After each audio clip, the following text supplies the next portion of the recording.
You're listening to the Cynic Radio Podcast. Now, your hosts, Igri and Cynic. You're listening to episode 47 of the Cynic Radio Podcast, and I'm your host, Cynic. And joining me, as always, the man still regretting his jump-the-gun Jar Jar Binks tattoo decision, my friend and yours, Igri. Ryan George, the Jedi Master over the Jim Wits Podcast, joins us as the CRP tackles the dark side of the Star Wars franchise. We here at the Cynic Radio Podcast would like to thank you for the continued support of the show. You guys are amazing. But let's take it back. The year is 1999, and it's been about 16 years since the last Star Wars film was in theaters. The movies I grew up on and loved produced thousands of toys, hundreds of books, and a few cartoons, but no new movies. But it was time. I was finally old enough to buy my own ticket, drive myself to the theater, and as I stood in line, I was hopeful and excited to see how the Jedi fell, how Anakin Skywalker became Darth Vader, and the rise of the Empire. We here at the podcast are all huge Star Wars fans, but what you're about to hear is our honest and at times not so loving review of Star Wars: A Phantom Menace. IG, thinking all the way back to 1999, pre-Y2K, where did you see the film and was it on opening night? And since then, how many times do you think you've seen the film? Well, yeah, I saw it on opening night. I had what was at the time the biggest theater in the Twin Cities. And it was also the theater that had shown all of the previous Star Wars movies on their release. So it was kind of a tradition for me to go to the same theater. At the time, no digital ticketing. You had to be in line. So I was there literally probably 12 hours early, standing in line. Luckily, I was among the first, so I was like fifth in line. And saw it opening night. Really enjoyed it because it had been about 20 years since we had Star Wars, and I was excited. And since then, probably no less than 25 times I've seen it. So I wasn't a big Star Wars fan at the time. I don't know that I'd seen the movies, but I think I saw them on VHS. My dad brought them. Like my dad never was super excited to take me to see Star Wars or anything. So I wasn't a huge fan, but my best friend at the time, he was a ginormous Star Wars fan. So we were going to go see it opening night, and we waited in line a long time. And I just thought it was a fun experience just seeing that the kind of fandom for the first time like that. And so I guess my experience after seeing it was I thought it was a good movie. I enjoyed it. I had fun. I definitely didn't think it was spectacular, but I also didn't quite get the level of hatred that kind of grew and developed over the next few months and years. And it wasn't really until seeing everything in context and becoming a bigger fan that I really understood, where a lot of that came from. Yeah, it was the same for me. I mean, there hours and hours early. I think I even pre-bought a ticket. What surprised me, though, was I think I only got to see one of them originally in the theater because I was too young. I was basically the only Star Wars fan I knew growing up. So without the internet and without being able to connect to other people, it was almost like being home for me. Everybody was in costume. Everybody was in a good mood. Everybody's excited to see the film. I think I've seen it since it came out, since opening night, I probably at least 20 times, because every once in a while I'll get in these moods where I'm going to sit down and watch them all. And unfortunately, I've got to start with this one chronologically. And that sometimes takes the steam out of my marathon. But I do appreciate the film and everything it is and what it brings to the genre. IG, what if we waited all this time and the movie sucks? If you are a Star Wars fan and you haven't seen the 2009 film Fanboys, starring most notably Kristen Bell, you need to see it. It's practically a companion piece for this movie. But before we get to the plot, what was your feeling of the Jedi-Padawan combo being Qui-Gon Jinn, played by Liam Neeson, and the recasted younger Ben Kenobi, played by one of my favorite actors, Ewan McGregor? I really liked the combo. First of all, they're both strong actors. I mean, Liam had done some amazing things leading up to that. Rob Roy being one of them. A few other things. He's been around quite a long time. I've been surprised lately that I'm watching some older movies and all of a sudden, hey, there's Liam Neeson. So, and quite honestly, if you kind of looked at Ewan McGregor, because I saw some pictures, because the internet was pretty early. I mean, it was around, but it wasn't what it is today. But there were some people putting pictures of Alec Guinness and Ewan McGregor side by side, and he's a likely candidate to pass as Obi-Wan. And I think the job that they did was at a minimum passable, but most of the time very, very well done. That was one of the highlights of the movie, when I first saw it and in future viewings. I do think that the combination was strong. I think that Liam Neeson as Qui-Gon brought the kind of, I guess, heaviness or the depth that's needed for that part, and to play a master. And we've never seen we've never seen a Jedi Master as a Jedi Master before. So at that point, so I think he brought the right kind, and I think the Padawan Master, not Master, but the Padawan Jedi connection was really strong between the two of them. So I think I liked McGregor as Obi-Wan. I think he did a really good job kind of portraying it and bringing out his inner Alec Guinness. So I really like that team in the movie. It's one of the strong points of the movie for me. It really was great to kind of see the characters from the start, to jump back, because we all knew Ben Kenobi, but we never really knew his origin. We didn't know anything about him. I mean, we were reliant on the books up until this point to fill in the gaps that the movies left us. It was nice to see the Jedi, the Master Padawan combo. It was nice to see the way the scenes were acted between the two. You kind of got a sense of a connection, which you would want if someone's training you in the ways of the Force. I was really happy with the casting. Even though they aren't as household names as they are now, they performed beautifully together. To me, it was a shame that it really only lasted the extent of one film. Sorry, spoiler alert. These Federation types are cowards. The negotiations will be short. As our heroes are double-crossed and gassed by the Trade Federation, the Jedi fight their way out of the room, sabers swinging. Ryan, we see the Viceroy's army consists mostly of robots. What did you think of their troops, and did you think they were as formidable as the stormtroopers that we're used to? Well, anything could be as formidable as the stormtroopers that we're used to. But I thought, and even being pretty young at the time, I was still in high school. I remember thinking like, well, okay, so it's a kid's movie. It's, it's not, but it is, right? So they're not going to be killing humans throughout, and I guess stormtroopers would be redundant, so it made sense to have them have robots or droids, because you could do whatever you want with them, and it's not it still fits the kind of mold of being okay for kids to watch. But I thought that I was really impressed with the CGI at the time, and I think they did a really good job. I think George Lucas did a great job with the CGI in the movie, and I was never kind of taken out of it. I don't know that it's held up as well, but I think at the time I was really impressed by it, and I thought they were, I don't know how formidable they were. They were kind of used a lot for comic relief, but it definitely wasn't really a weak point for me in the movie. I think in Star Wars we're used to the villains not really, outside of the main villains, everybody else is just kind of cannon fodder essentially. A world of red shirts. What do you think of the robots? Well, the thing is I likened them to stormtroopers probably immediately, at least the battle droids themselves. They were kind of lanky, they were humanoid as far as their shape, and they weren't super effective, right? But the difference between a stormtrooper and a battle droid is a stormtrooper, by its look alone, inspires a bit of fear. And the battle droids were almost more commercially grounded, good thing to sell. It's a toy thing. And I understand that, Lucas made a bunch of money, most of his money, in fact, on the merchandising. This was an opportunity to create something that, while on the bad guys team, is still fun, and we can sell the hell out of this toy. They were a good job, though. I mean, the thing is when you have 100,000 of anything, that's a formidable force. The droidicas seemed like they were more effective as far as actually fighting, although they didn't really do anything to the Jedis besides put up a shield and shoot a whole bunch of rounds at them. But I question their mobility, even at the time. I question their mobility when they're not stationary and shooting, because it seemed like they were pretty clunky. There were some good things with those initial droids that we saw. I mean, in later movies, they add some different droids, but initially I was like, okay, those are the stormtroopers, and I don't know what these things are. Maybe ATSTs that can't turn quickly and make adjustments. Myself, I wasn't a big fan of any of it. The droidicas were cool in the sense that, they actually gave the Jedis a challenge. They have force shields, they're heavy firepower. The fear was good because, they really, it wasn't even cannon fodder with the regular battle droids. They almost kind of made fun of them the whole time, which rightfully so, because I just thought I didn't like the look, I didn't like the feel, I didn't like the fact that they said the same thing over and over again.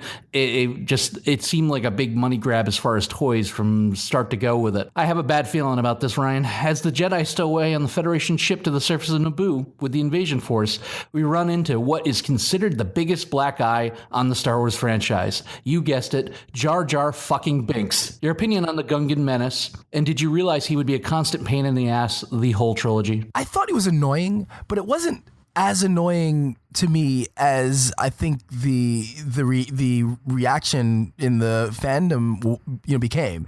And I think on subsequent viewings, I find him more and more annoying. And I don't know if it's because I've allowed that opinion to kind of fester in me, or if he just is that annoying. I definitely know that, by episode 2, I was more, I know we're not talking about that yet, but I was more annoyed with him then. But again, I don't know how much of it was just me the seed being planted of him being horrible. I mean, he definitely was not pleasant, and I didn't like him as a character, but I didn't hate him either. I just thought it was kind of silly, and whatever. It's like, again, I felt the whole time, it really felt like a kid's movie. So I was like, all right, you need this for the kids. And I didn't realize how big the fandom was. So I don't know, I wasn't as annoyed as everybody else, but I get it. And, I'm glad that they reduced his role in subsequent movies. IG, was this a toy marketing scheme gone wrong, or was he designed to annoy us to death, like a middle finger to the hardcore fandom? Well, it was a cross between a toy marketing scheme and trying to add some quote-unquote plucky comedy relief, right? So they're adding a Jerry Lewis where you already have a Laurel and Hardy, right? You already have R2-D2 and C-3PO. They exist in all of these movies so far. They're the comedy relief. And then they tried to add another one. And that's where I think the hate comes from. It's a bad accent, a goofy-looking character, taking time away from these other characters. And that's where I think it all kind of boils down to. I mean, in the grand scheme of things, there's some goofy things that take away in the moment of what's going on with Jar Jar. And I think that's what the grating part is. I mean, if you just ignore the Jar Jar points, there are only like 1 or 2 points where he's at all important, even a minimum amount. So it's really not as bad.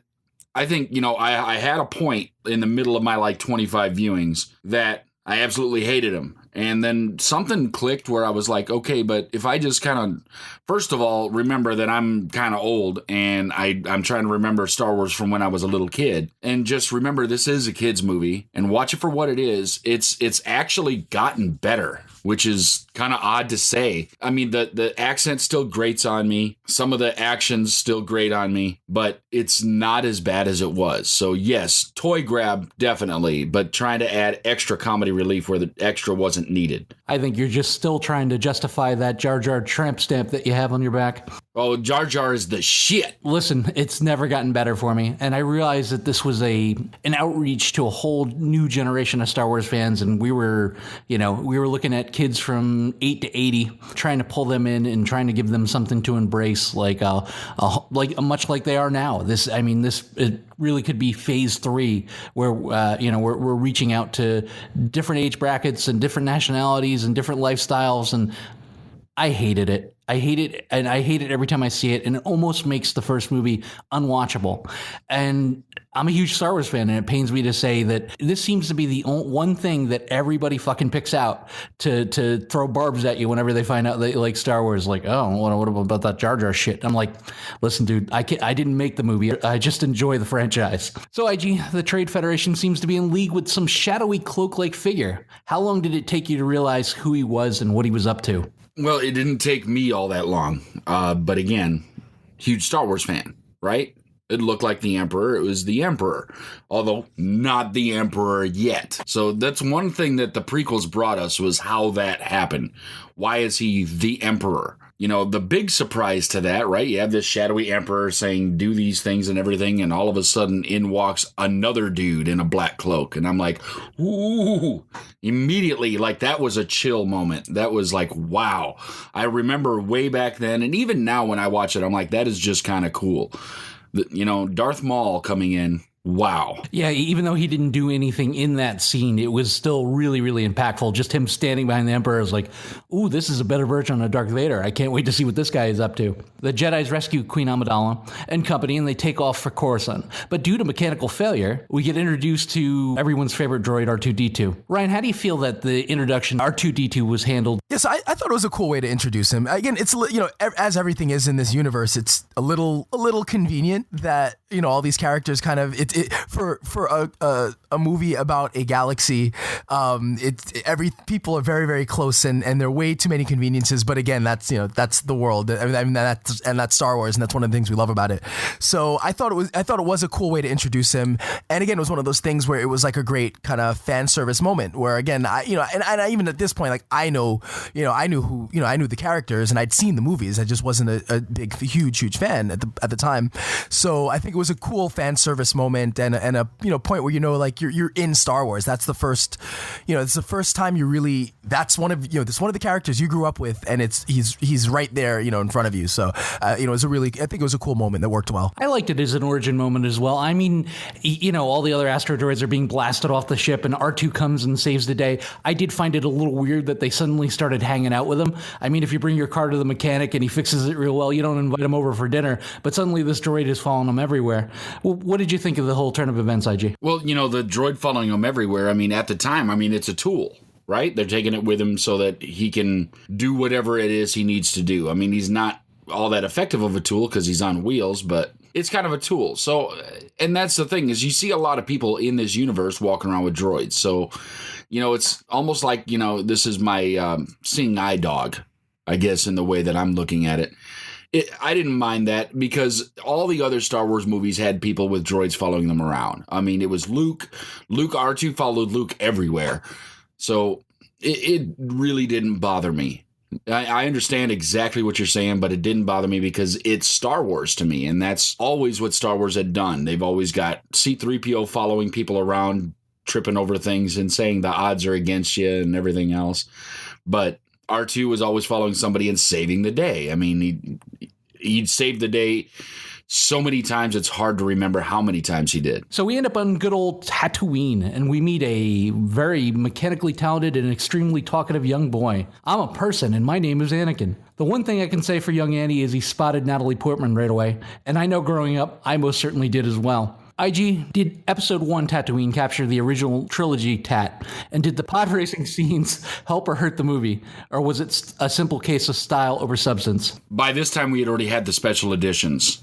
So they had changed what Tatooine kind of looked like a little bit already. I think they went a little overboard in the amount of stuff that they put there because this, went from more of a desolate planet with a little bit of stuff going on, hive of scum and villainy, which, shouldn't be a bustling metropolis, to more bustling. And I'm like, okay, this is a little busy. That bothered me a little bit, all the stuff happening as they were going into, Mos Espa, I think, in this one. And the pod racing scene. Now, the pod racing scene was great. It was a lot of fun. It was really long. And that's my complaint with that. It did not need to be like 25 minutes because it was around that range. It was an amazingly long scene. It's like, the space battles in any of the previous movies didn't last that long on their own because the thing is during this, nothing else is happening. It's simply pod racing.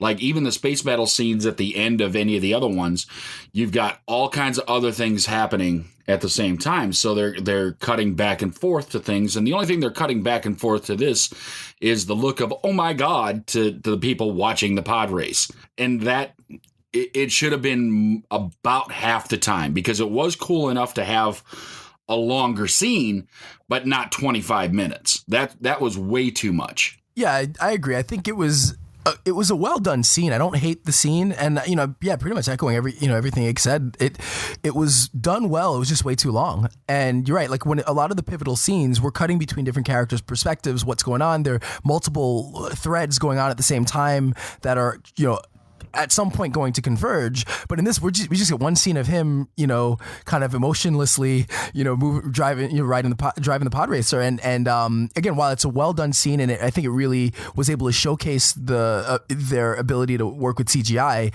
It was kind of unnecessary to spend that much time on it when there were so many other things we could have explored, and so many other things we wanted and could have gotten more of in the movie. I think I would have taken half the time, and it still would have been strong and gotten everything across it needed to get across. Yeah, it just went on way too long. It wasn't very compelling. I mean, visually, it was fun and stimulating and interesting and, something that I'd never even imagined in the Star Wars universe. But when we break it down, it could have been half the time, and we could have maybe, if we're going to spend that long on it, maybe mixed some other plot or storyline into it so we could switch between the two. That way it just became very Anakin saturated. It was just way too much of the character, and a small part of me in subsequent viewings was kind of hoping he would just crash the pod and we could move on from this. And the thing is, it would have been half the time but double the impact, and that's where they went way too long with it. With his ability to pod race and his high midichlorian blood count and a can-do attitude, the Jedis decide to take young Anakin home with them. Your thoughts on young Anakin and his instant connection to Padme? I mean, did they push a little too hard in the storyline? I mean, did they rush it? I think, honestly, because of the age difference between Anakin at that time and Padme, it was awkward. It was strange to try and make basically a 9-year-old boy almost romantically involved or thinking romantically about a late teens girl. So that seemed forced and pushed. And you can't get a boy, no matter how good of an actor he is, you can't get a 9-year-old boy to show that kind of involvement with a girl. Yeah, she might have been pretty and Are You an Angel and all those stuff he said earlier. You could have made that work, but they almost tried to make him lustful, and it just seemed off. That's one of the complaints, and Jake Lloyd didn't do a great job on that. But I can't honestly blame Jake Lloyd because he's a little kid, right? You can't say, you should have done better. No, they should have written the lines better. They should have directed better. They should have done the other things better. It's not really Jake Lloyd's fault. And I know he's taken a lot of guff over the years from the internet, but it's not him, right? That was poor writing. That was poor directing. Yeah. And outside of the Jar Jar thing and how annoying young Anakin was, one of the worst parts of the trilogy was the ongoing writing of the storyline between the romance of the two. From this, you're right, Ig, it was super creepy to start.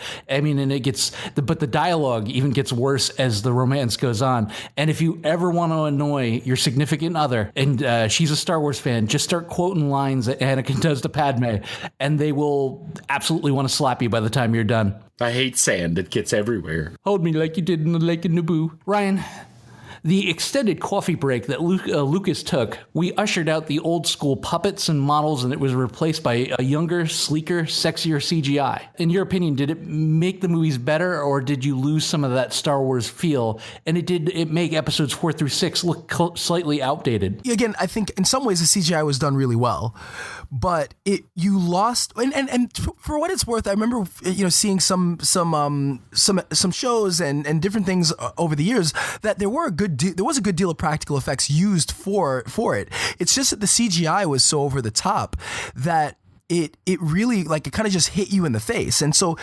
while it looked good visually, a lot of it really did.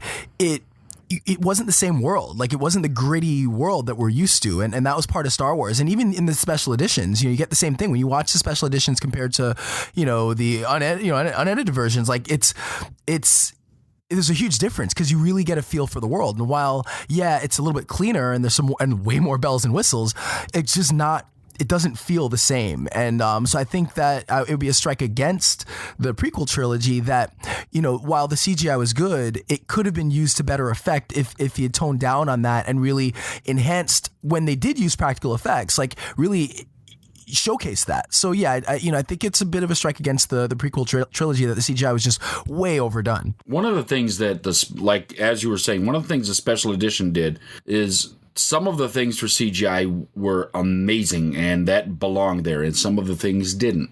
And the real easy designator for that is anything that had to do with a vehicle. Anything they did to a vehicle to improve how it looked from the original worked amazingly. When you added all those extra X-Wings to the final battle in A New Hope, that was great. But when you start adding CGI to characters, that just takes what was real to us all and lessens it. So the main point here, the biggest thing we lost, a character that we all knew and loved from the original trilogy, Yoda. Yoda was a puppet in the beginning, right? Yoda was a puppet in Empire Strikes Back and Return of the Jedi. And now we get a fully CGI'd Yoda. And you can tell it's not the same Yoda. It doesn't look the same, doesn't act the same. Now, I understand that they may not have been able to use the same puppet, but I have a hard time believing they couldn't have recreated a puppet and done it that way and use CGI to take out the puppeteer when they've got them doing other things. That's where I lost it. Like, brand new characters, you want to CGI them? Okay, right? But when you have a classic character, when you have somebody that has already existed in the universe and you change them completely, that's where you lose me. That's where it becomes a problem because it's like, well, it's Yoda, but it's not. Yeah, I had a real problem with some of that stuff as well, especially, I don't want to turn it into a special edition debate, but especially with the adding of Anakin at the end of one of the movies too. I didn't like any of that, but you're right. Whenever they threw more X-Wings in, whenever they threw more Stormtroopers in, the ability to put that Jabba scene in and make it look good and reasonable, I liked all that. I'm not as offended by the special editions as some of the other more hardcore Star Wars fans, because I thought in ways they enhanced the movies, and I thought it was an attempt to not make them look so dated.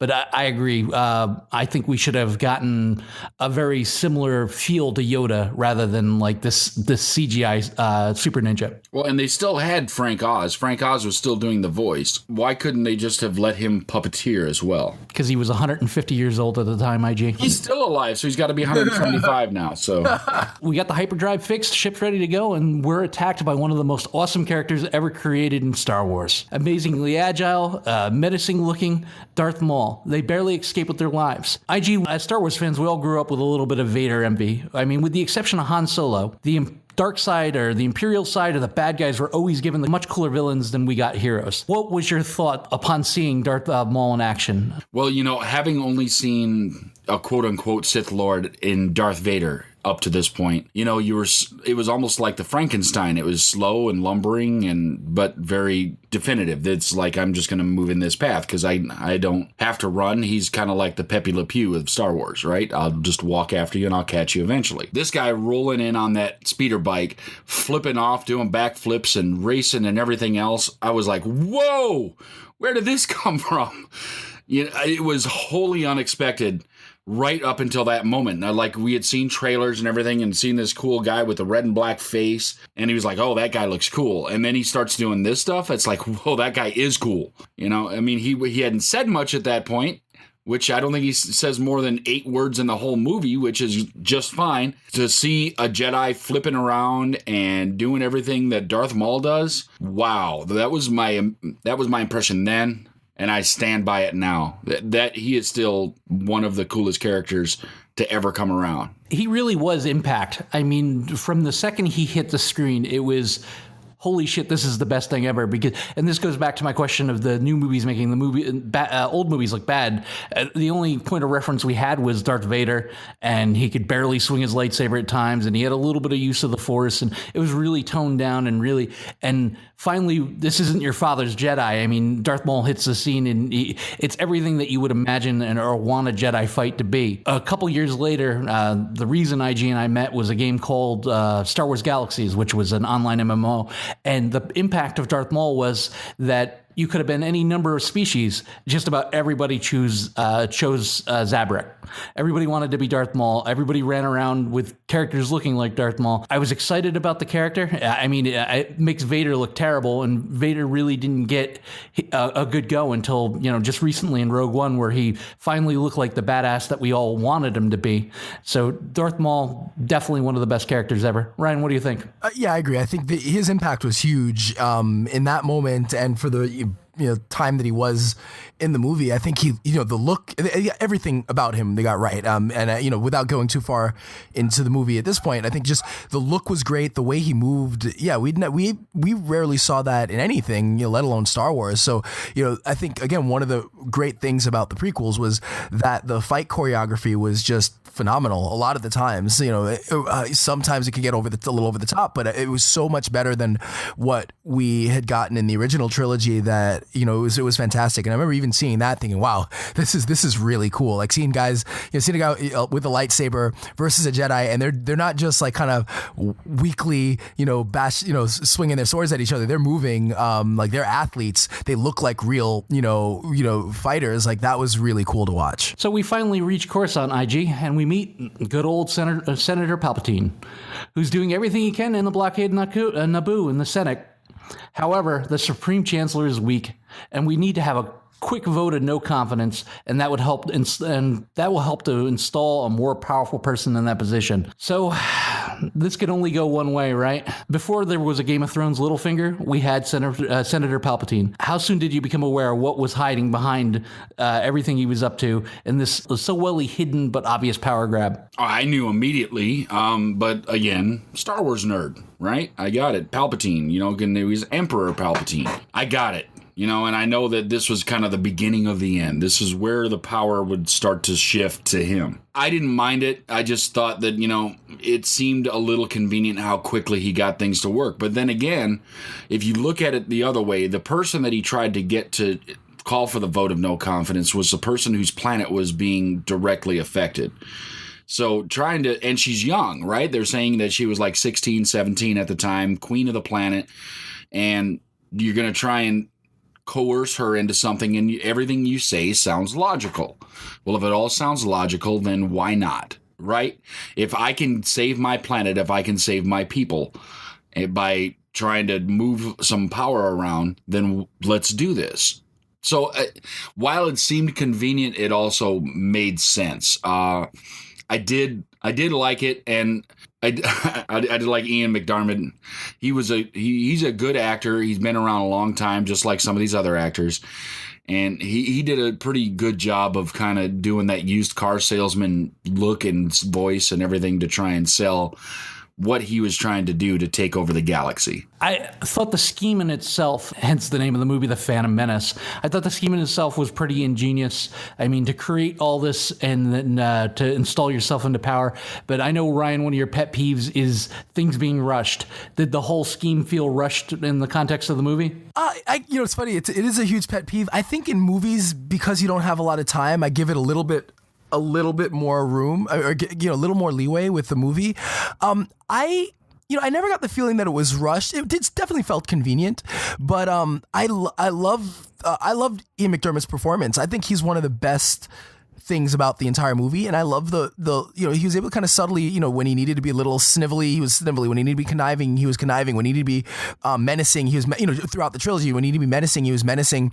So I loved his performance, and we'll get into this a little bit more as we go on, but I think I loved a lot of the ideas behind the movie, and sometimes the execution wasn't quite there. So in this case, I love the idea of him, of him setting everything up to put himself into power, but maybe the execution could have been a little bit better. But either way, I think I like what I liked about that, the performance and the idea. I think that was enough for me to say that this was, I liked it versus, maybe it being a little bit rushed and a little too convenient. Now, I realize this is set in the fall of the Jedi, right? We're trending down at this point. The Jedi, they're tanking.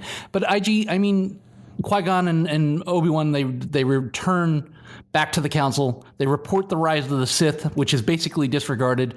They outright refuse to train Anakin. Well, you got this kid, we don't know where he came from. Kind of befuddling a little bit.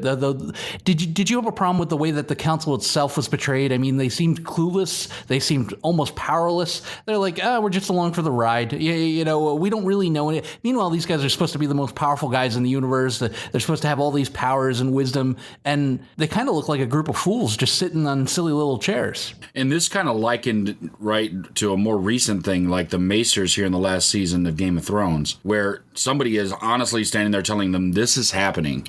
And they're like, yeah, great. We just think it's not. It just history repeating itself, because they did it here in the Phantom Menace, and now they're doing it in Game of Thrones. I found that, a group of Jedi not willing to assess every situation kind of made me question what was going on. Did they get so powerful that they thought that nothing could usurp them? Did they get so powerful that they thought there's no way anything could get by us? And that's what it seemed like. And it's not true, right? You know, they're too full of themselves to realize what's going on. Again, we talk about it's a galaxy, but everything is so small that it doesn't quite fit. But in this case, if you are dealing with an order, no matter how many, thousands of members there are that are defending an entire galaxy, you can't address every single threat and every single issue, and you do have to weigh things, and kind of investigate and determine, like, is this worth pursuing? So I wasn't maybe as bothered by it. I guess I do feel like Qui-Gon was somebody who should have at least been, his opinion should mean something. So the fact that they kind of just dismissed it out of hand doesn't quite fit. You'd think that they'd at least give him a little bit more time, or at least investigate a little bit.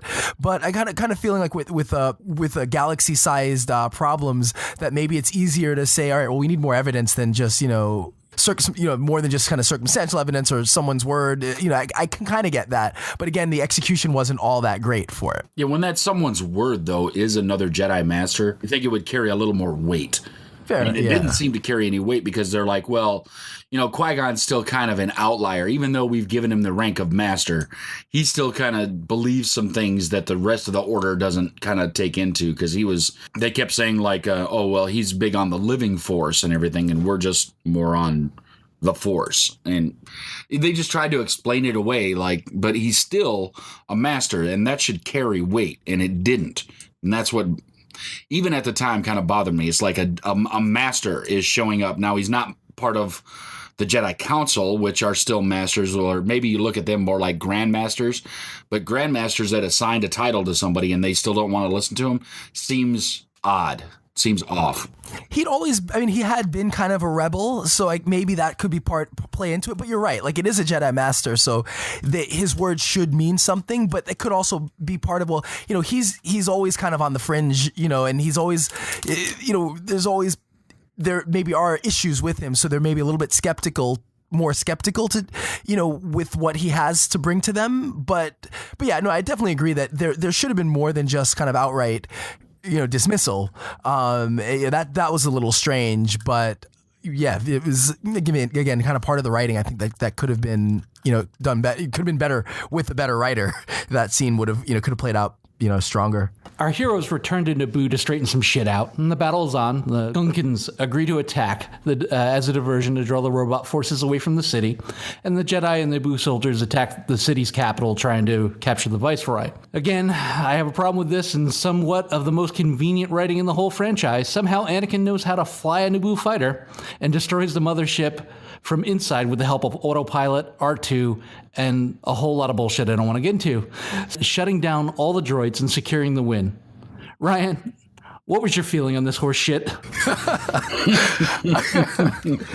kind of foreshadowing for The Force Awakens, but they at least they found ways to explain it away in kind of extended universe or whatever.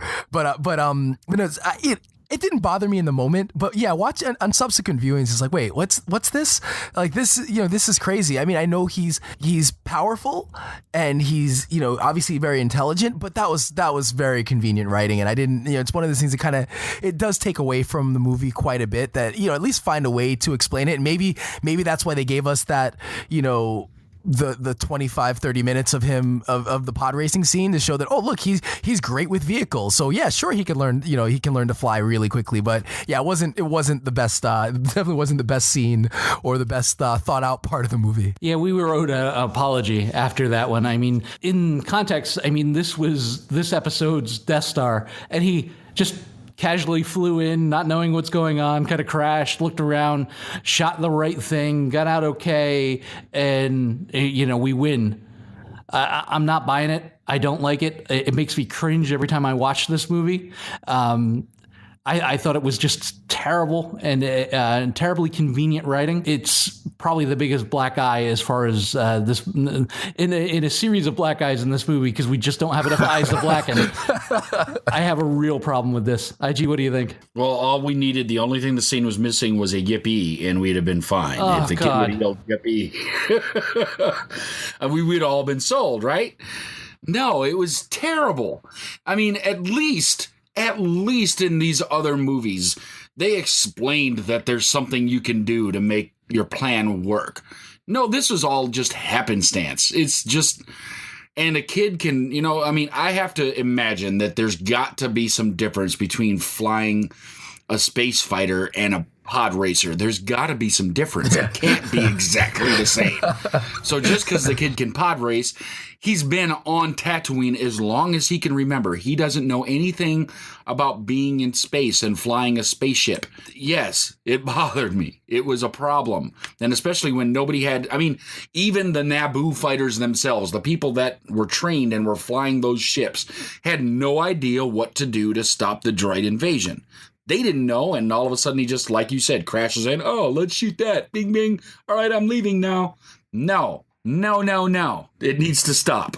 Ultimately, the good guys win the day, but more importantly, what saves the movie and what I love about this movie is the 2-on-1 fight between Darth Maul and Kenobi and Qui-Gon Jinn. IG, was this everything that you thought a lightsaber battle should be? And did you like the use of the shield walls to build up tension and to slow the pace? It was everything. And, this is our first shot at a double-bladed lightsaber as well, this whole fight. It was amazing. And watching this Sith Master fight off two capable Jedi for a long time. And the music they used with this, the Duel of the Fates, that new song from John Williams, who, I hope he makes it through the rest of the Star Wars movies, at least the rest of the saga. Hope he doesn't pass off because his music is so integral to what's going on. But this song, with the voices they used and everything in it, really helped build the tension and tell a story as they were going along, because it got faster and harder and everything else was going on. And Darth Maul is literally kicking their asses 90% of the time. And so, yeah, and then the shield walls, and you see Darth Maul there just looking with his teeth all gritty and everything, like, come on, man. I loved it because it did slow it down, and you gave anticipation, like, okay, they're this far away. It's happening. The final countdown is on its way. Yeah, I agree. It was really well done. I think for all the chaos and up and down kind of craziness of the movie, that was really, really well done. I think again it built off of that initial scene really well, and having the 2-on-1, you could see how formidable and how strong he was. He didn't need to say anything. His movements were terrifying. He was scary. I really loved. I love that scene. I mean, it was just one of the, in the entire series, it might be the best, lightsaber battle, of the entire series. If just offhand, I can't think of anything that I really like better than it. Was just so well done. And again, yeah, the music was perfect. And yeah, I do hope that John Williams is around for as long as there are Star Wars movies, because I mean, he just does an incredible job. And again, one of the highlights of this movie was the music, and was Duel of the Fates. It was just fantastic, and as perfect of like music to accompany what we're seeing on the screen. It really was impactful, and they do this again in the third movie too, when there's a big battle where the music actually makes the battle. It sets the tone, and it complements it perfectly. This saved the movie for me. If it wasn't for this 10 or 15 minutes of the movie, I probably would never rewatch it again. But the greatness of everything that is Darth Maul, and the battle between Qui-Gon and Obi-Wan against him, I loved every second of it. I can't get enough of it. I wish they spent as long as that as they did on the stupid pod racing. I mean, in the end, the heroes win the day, but everybody loses.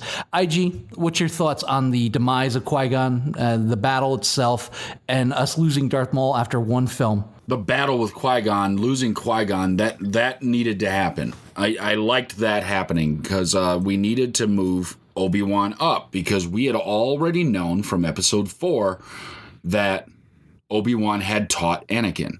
Right? So that means that although Qui-Gon wanted to teach Anakin, we needed to remove Qui-Gon from the picture. I was fine with that. What I was not fine with was losing what is the baddest man that we have ever seen in this series in one movie.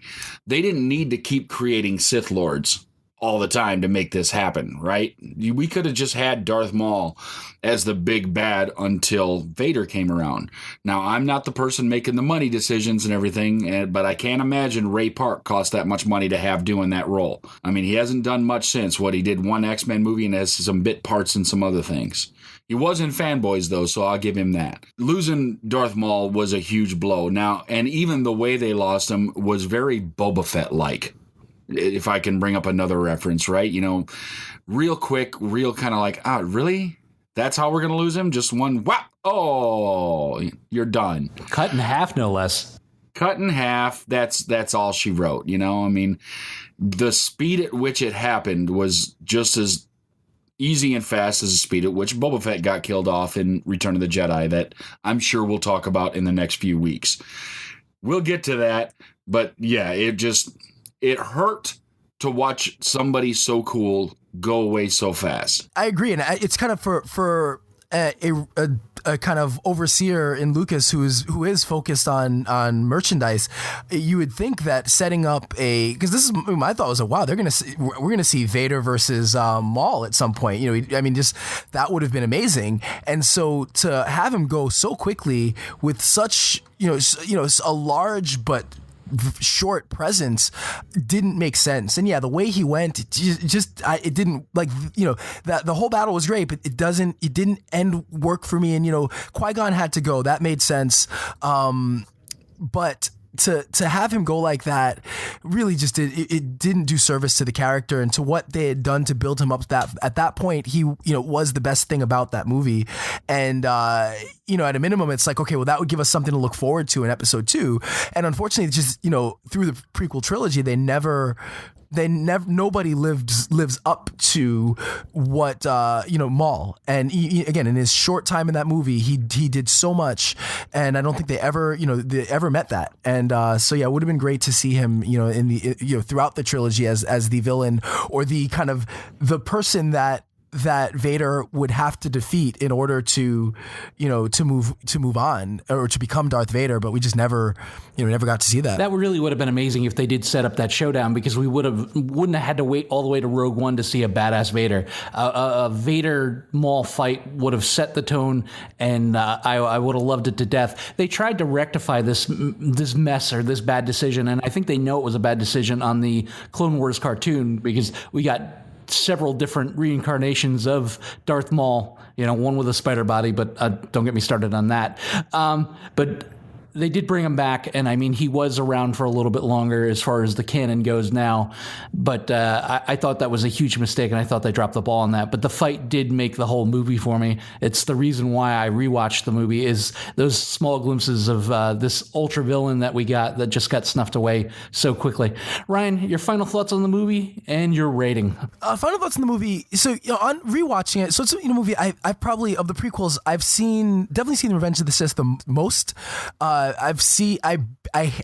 When we get to it, I have issues with Attack of the Clones. But Phantom Menace I liked, and I still like. I think in spite of all of its problems, it's a fun movie. And it has enough good that I really do enjoy watching it. It does feel like Star Wars. I think it's a little bit, it doesn't have the, fully have the feeling, but of all the movies, I think it the most feels like the original trilogy. But, yeah, I mean, it's not my favorite by any stretch of all the movies that have come out at this point, and I think it does have its flaws. But in spite of its flaws, I think I do like the performances by Ewan McGregor. I like the performance. I like Liam Neeson. I like the setup with Palpatine. Maul is great. That final battle is amazing. So there's enough good in it that I would give it maybe a 7.5. I don't, Jar Jar's annoying, but I think, like Ig said, I just don't, it doesn't drive me as crazy as everybody else, and I just kind of ignore it. So it doesn't bother me all that much. And so yeah, I definitely enjoy it more so than when we get to Attack of the Clones. Yeah, I'm not gonna lie. I mean, for me, it was like a brand new relationship. Everything is new and fresh and beautiful, and you can't get enough of it. And I saw it on opening night. I was there with my ticket and my popcorn, and despite the Annie and Jar Jar problems, I was fully sold. I mean, we're getting new Star Wars film content, which we hadn't, since I was a little boy. And I loved how fresh and new it made it again. The Jedi battles were great. They were fast-paced. space. They were acrobatic. I loved Darth Maul. I loved all the foreshadowing with Palpatine in the Rise of the Emperor. That being said, after that, the luster kind of wore off. And every single time I grew to kind of dislike the film more and more for the reasons that they kind of outweighed why I loved the film. And, I try to tend to avoid it whenever I can. Unfortunately, I give it a 6.5. I'll probably watch it a few more times in my lifetime, but this is the one that I'll always tend to avoid and always be ranked last as far as the Star Wars canon. I mean, unless they really drop the ball in the next few movies. You guys are both really nice because I can't give this any more than a 6. There are enough things to redeem it that I will continue to watch it, right? It is Star Wars, and I guess that my 6 rating on this is based purely off of Star Wars. There's enough other movies, and The Clone Wars is an amazing cartoon series. Even Rebels is good. There was just too many holes in this, too many things that just didn't feel right, and it's not even all the actors' faults, because I think even Natalie Portman did a fairly good job in this movie. She was a little monotone, but I think that was the role. I think, being queen and having to have like 18 different people that can assume your role to hide your identity at any given point, if you have a lot of inflection and life in your voice, it's hard for other people to mimic. I get it. I get what was going on. I do like the movie. I really do, because it is Star Wars. But, I'm rating this on our Star Wars scale. If this was a normal movie, I might still give it a 7 to 7.5. On a Star Wars scale, this is a 6. Just because they could have done so many things better. And I know that hindsight is always 20/20. George Lucas himself may think that he could have done some things better. The fact remains that they didn't. And they had enough time with the years between Return of the Jedi and the Phantom Menace. If he wouldn't have gone and tinkered with the old movies and spent time building the new one instead of playing and making special editions, I think he could have come up with a little bit better stuff. That, and I think if he had done what he did originally and had other people direct instead of directing himself, it might have done him some service. But that being said, it is his property and whatever he wants to do with it. George Lucas gave this gift to the world. Still giving it a 6, but it is still a fun movie. It's a popcorn movie, more so than any of the other Star Wars movies. The other Star Wars movies have a little more gravitas in it, so that's my rating. That's where I'm at. So there you go from the Cynic Radio podcast, Star Wars Episode 1, The Phantom Menace. We're going to call it 6.75. This was a lot of fun. We're going to be bringing more Star Wars content for you for the next few weeks. We got a break before The Walking Dead. When it comes back, be sure we'll be there.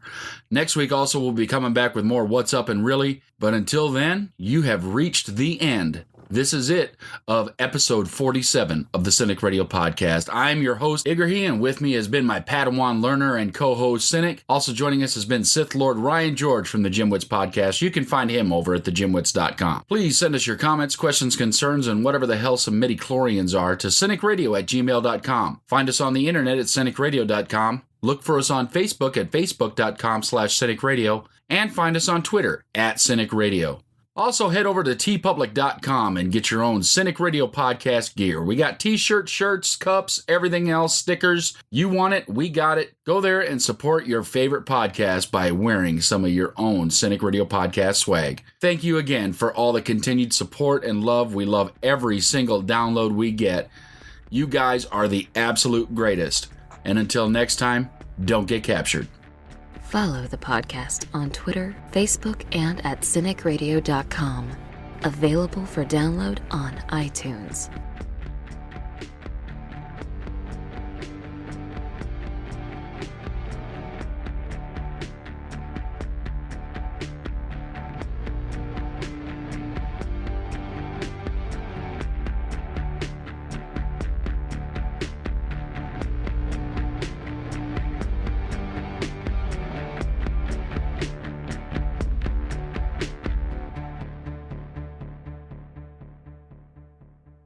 Oh, Jar Jar is the shit.